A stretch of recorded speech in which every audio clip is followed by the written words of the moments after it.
তিন শ্রেণীর মানুষের প্রতি আল্লাহ রাসূল সাল্লাল্লাহু আলাইহি ওয়াসাল্লাম কিয়ামতের দিন অনেক বেশি রাগান্বিত থাকবেন। তাদের সাথে আল্লাহ রাসূল কথাই বলবেন না, তাদের দিকে ফিরেও তাকাবেন না। এবং আল্লাহ রাসূল সাল্লাল্লাহু আলাইহি ওয়াসাল্লাম থেকে এই তিন শ্রেণীর মানুষ অনেক দূরে থাকবে, মানে জান্নাতের আশপাশেও থাকবে না। আল্লাহ রাসূল সাল্লাল্লাহু আলাইহি ওয়াসাল্লাম বলছেন, ইন্না মিন আবগাদিকুম ইলাইয়া ওয়া আবআদিকুম মিন্নি ইয়াউমাল কিয়ামা, যে আমার থেকে কিয়ামতের দিন সবচাইতে দূরে থাকবে এবং আমি যাদের প্রতি সবচাইতে বেশি রাগান্বিত থাকব তারা হচ্ছে তিন শ্রেণীর।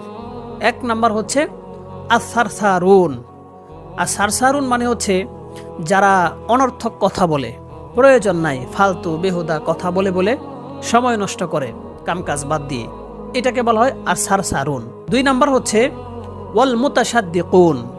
মুতাসাদ্দিকুন মানে হচ্ছে যে আপনি অন্য মানুষকে ছোট করে কথা বলেন, আপনার কথা বলার উদ্দেশ্য হচ্ছে অন্যকে ডোমিনেট করা, মানে তাকে নিচু করে দেখা, ছোট করে কথা বলা।